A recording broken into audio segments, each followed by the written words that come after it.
Have you ever left a repair shop with the uneasy feeling that you weren't quite sure what you had just paid for? In today's automotive world, there are recommendations that sound perfectly reasonable, services presented as if they cannot be delayed, and charges that appear before you fully understand the issue. This video is not meant to accuse or blame anyone, but to look back together at 17 practices in the automotive industry that still leave many drivers confused. See if you recognize any situations you've encountered before. If you had to pick a national favorite trick in the U.S. automotive service industry, engine flushing would almost always rank near the top. It's not new, not sophisticated, but surprisingly effective.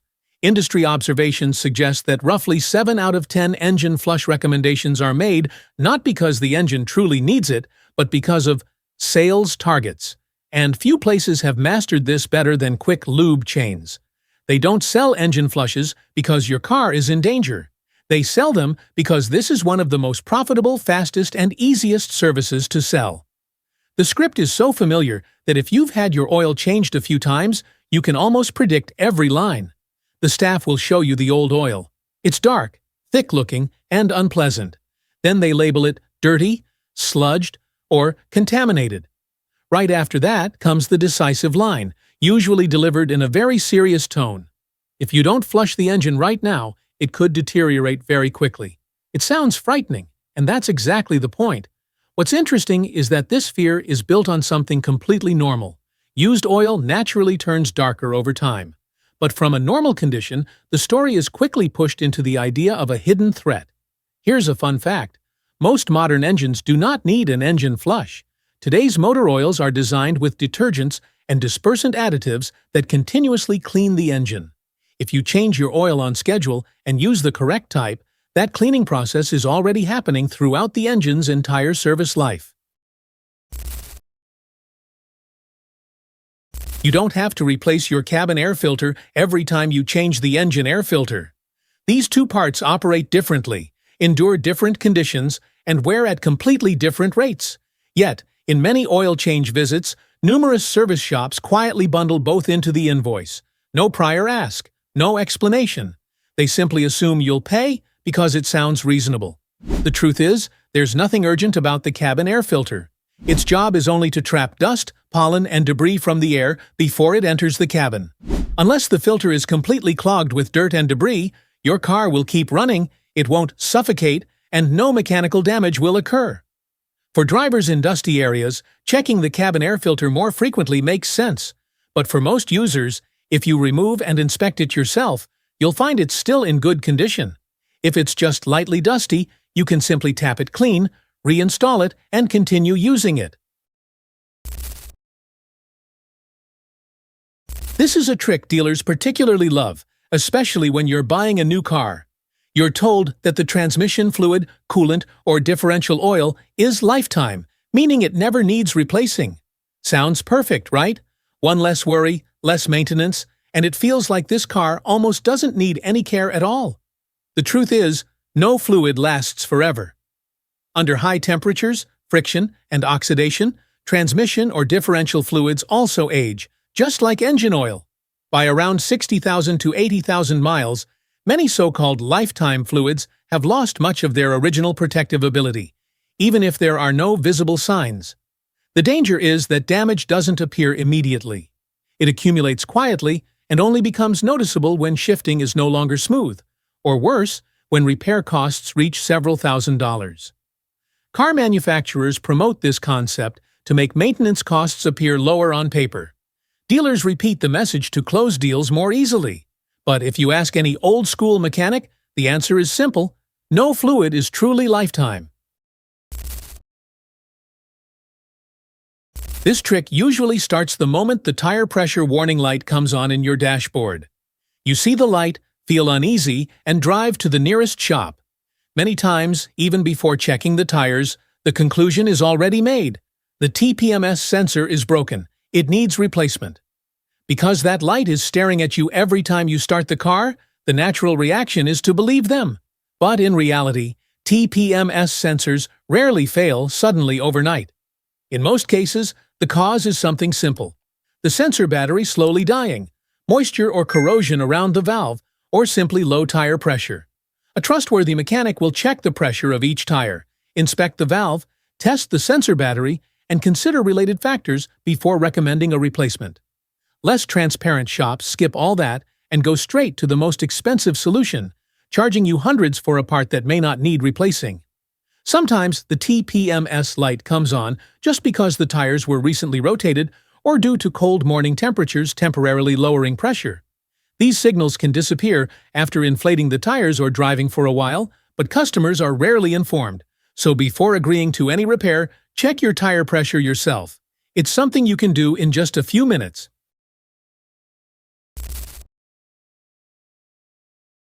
Have you ever been in this situation? You bring your car in because the check engine light is on. Before even opening the hood or checking anything, you're told, there's a diagnostic fee. Sounds reasonable, right? After all, finding the cause requires expertise. In many cases, this fee is just an easy way to make money. Many shops simply plug in a $30 to $50 code reader, pull a generic error code, and call it diagnosis. Then they charge you $100 to $120 for a task that any parts store could do for free. That's not a diagnosis, it's just reading a code. A real diagnosis takes time and effort, checking sensors, measuring voltage, comparing actual data, and most importantly, identifying the root cause before replacing any parts. Irresponsible shops often skip this step. They use error codes as an excuse to sell parts, even when the part may not be the real culprit. So if a shop charges a diagnostic fee, ask clearly, what does it cover? Is it an actual inspection or just code reading? Will the fee be applied to repair costs if you agree to the work? Transparent shops explain clearly. Shady ones usually avoid the question.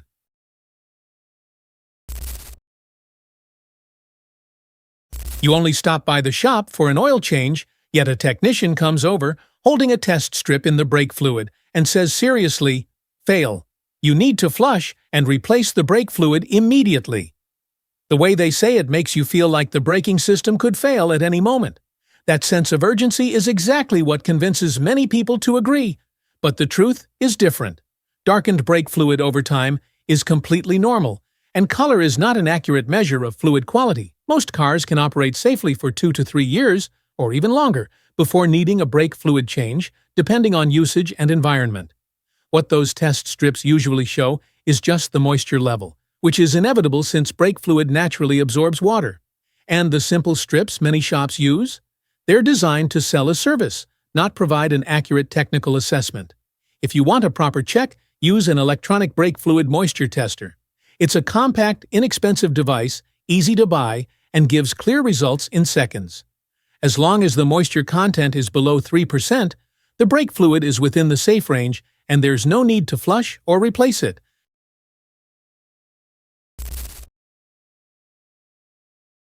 Believe it or not, many people fall for this trick. The goal isn't just to make the car look clean, it's to hide problems quietly lurking underneath. Some sellers, from dealerships to street car dealers, will do everything to make a car appear perfect. Steam cleaning the engine bay, polishing the paint to a mirror shine, shining the tires, cleaning carpets, deodorizing the interior, even painting over rust spots. The car looks flawless, smells nice, and you start thinking you've found a great deal. But the reality is, anything too perfect on a used car lot deserves caution. An unusually clean engine bay may be hiding oil leaks or past coolant spills. A fresh undercoating might be covering years of rust or water damage. Even shiny leather seats could be coated with silicone to temporarily hide cracks and wear. It's all surface-level distraction to make you stop asking important questions. Before deciding to buy, check under floor mats, behind panels, and in tight engine bay corners for residue, excess paint, or unusual damp smells.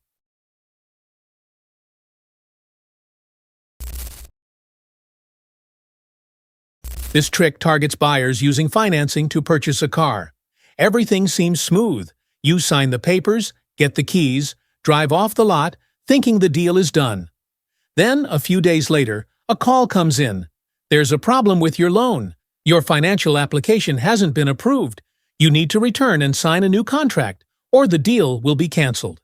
And that's when the yo-yo starts. They let you go, then pull you back in.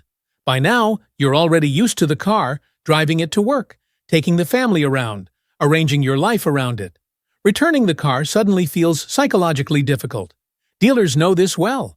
If you refuse to sign again, they may threaten repossession. If you agree, the new contract often comes with higher interest rates, extra fees, or bundled services that were never mentioned before. Dealers bet on your worry, hesitation, and sense of already committed. The result? Many people end up paying hundreds, even thousands of dollars more than originally agreed. Protecting yourself isn't complicated, but requires firmness.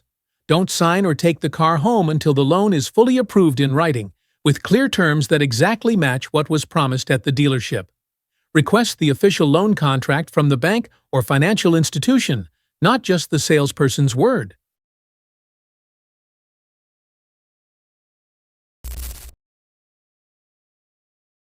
You've seen this advertisement everywhere. Full-service oil change, only $29.99. Sounds like a steal. A basic service, cheap and quick. So you drive in, thinking you're about to save a good amount. But once your car is on the lift, the familiar script begins. The service advisor approaches with a serious face, holding a long list: synthetic oil upgrade, new air filter, engine flush, wiper replacement, cabin air filter. Each item is labeled "Should do now" to avoid future damage. Within minutes, the $29 oil change suddenly turns into a $150 bill, or more. This is bait and switch in full effect. The low price is just the bait to get you in the door. Once inside, the original deal is adjusted with a series of additional services you didn't request, accompanied by vague warnings to make you nod along in worry. Some shops even use bulk, low-cost oil, but present it as premium oil. You think you're saving money, but in reality, they recover all their profit through upsells and unnecessary services. A reputable shop will be transparent from the start. What type of oil? What standard? Which brand of filter? And the exact total cost. If they cannot, or will not, answer these clearly before starting, the simplest advice is, turn around and walk away.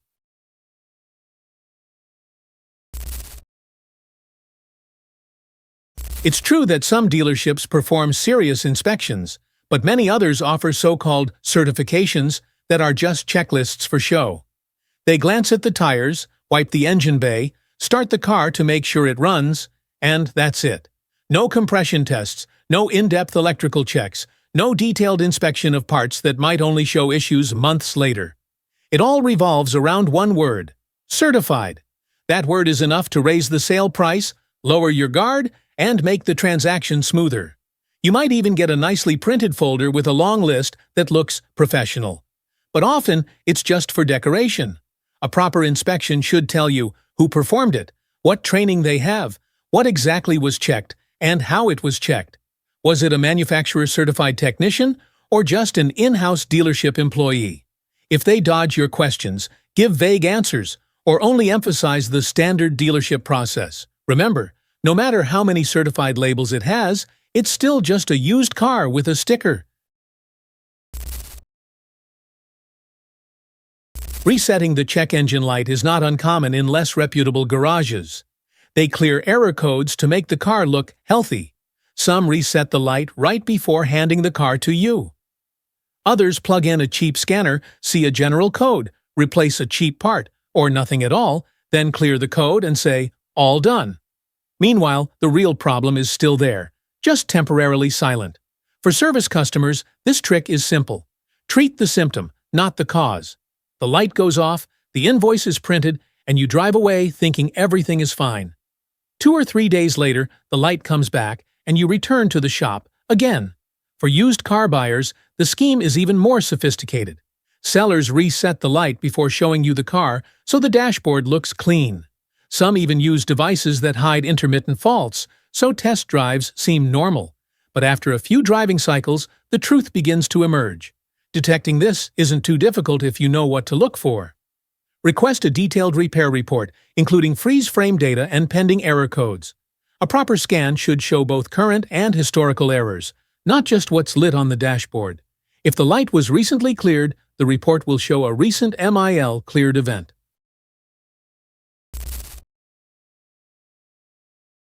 Modern gasoline already contains detergents.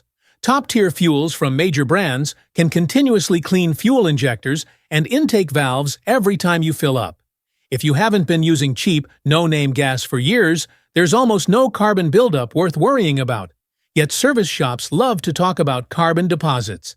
They describe it as a silent threat, growing inside your engine and ready to cause serious damage. Sounds scary, and most of it is exaggerated. The truth is, if your fuel system actually has an issue, the car will tell you: engine shaking at idle, misfires, poor acceleration. At that point, what's needed is a proper diagnosis, checking injectors, fuel pressure, and related sensors. Not a one-size-fits-all cleaning service offered to every car that drives into the shop. A fuel cleaning suggested at every oil change isn't maintenance. It's a pre-written sales script. Before putting anything in your tank, understand exactly what you're doing and why. In the modern automotive world, just because someone says cleaning doesn't mean it's necessary. Often, the thing being cleaned first isn't the injectors, it's your bank account.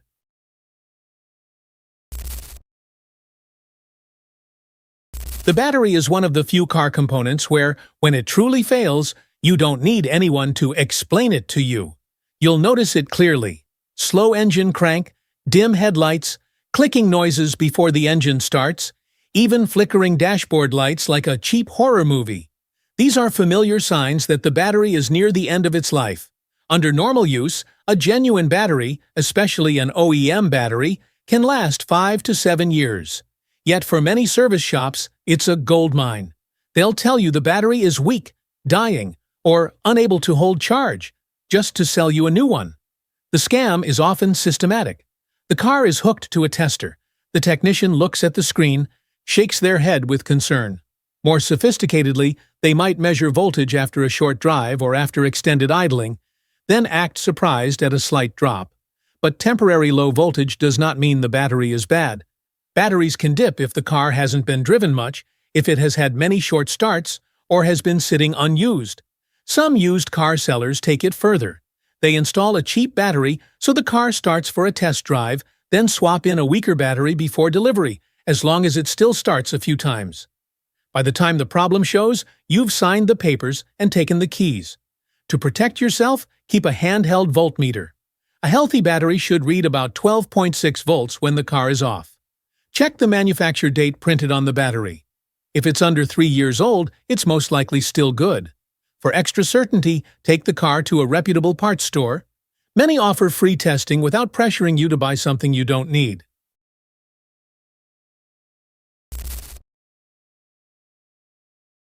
After major storms or severe floods, tens of thousands of cars are submerged.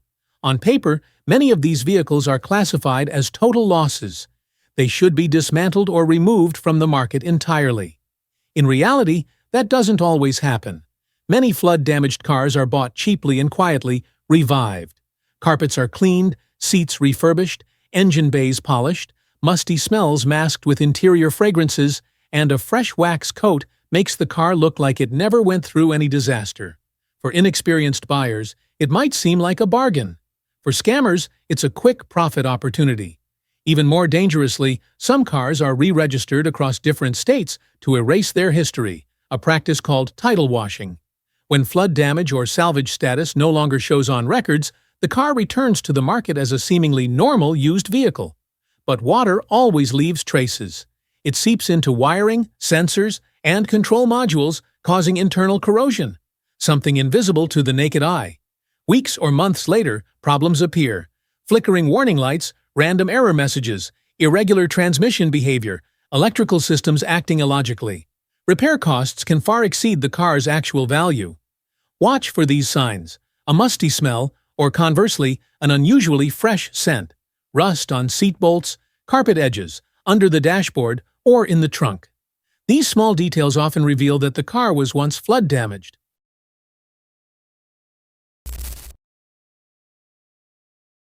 This usually starts gently: a friendly call, a glossy letter in the mailbox, or a recommendation right after you've bought a car.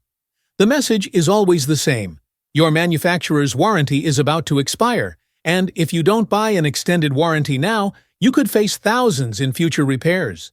The core tactic here is fear.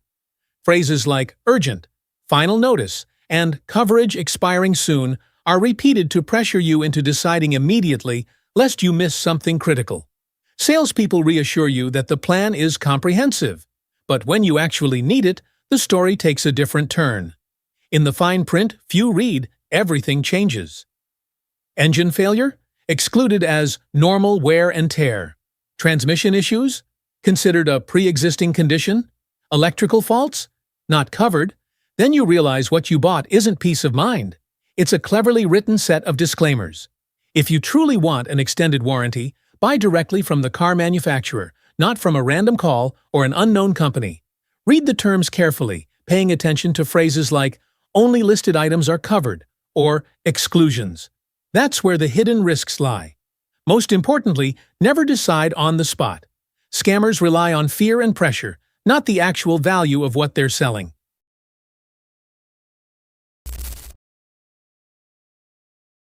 Did you know that you can increase a car's value by rolling back the odometer?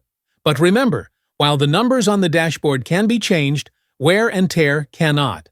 The engine, transmission, suspension, brakes, rubber parts, and mechanical and electronic components all age according to time and usage, not the mileage shown.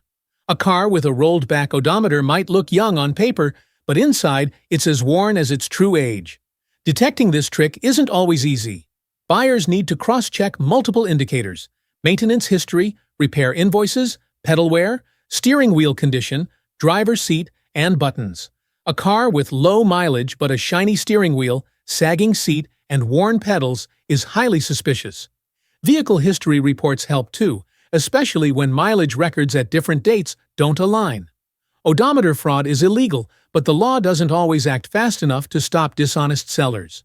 From private owners to some unethical dealerships, this tactic has allowed them to earn thousands above a car's true value. Always be wary of too perfect numbers. In the used car market, perfection is often the first sign of dishonesty.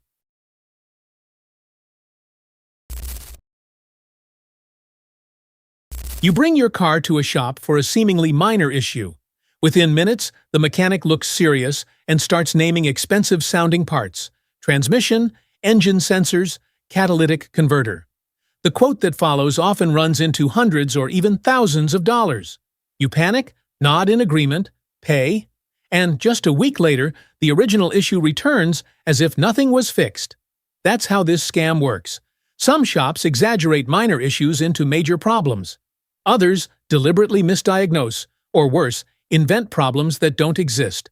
A loose wire, a dirty connector, or a pending error code can be blown up into an imminent catastrophic failure. Most customers don't have the tools or knowledge to challenge the diagnosis on the spot. Once payment is made, the dishonest shop moves to the next customer, while your trust and your unresolved problem remain behind. Protect yourself by demanding transparency. Ask for clear explanations, test drives, real data, real-time data, scans before and after repairs. Anything proving the repair is necessary. If unsure, seek a second opinion. A trustworthy mechanic diagnoses and fixes, rather than scaring you into paying.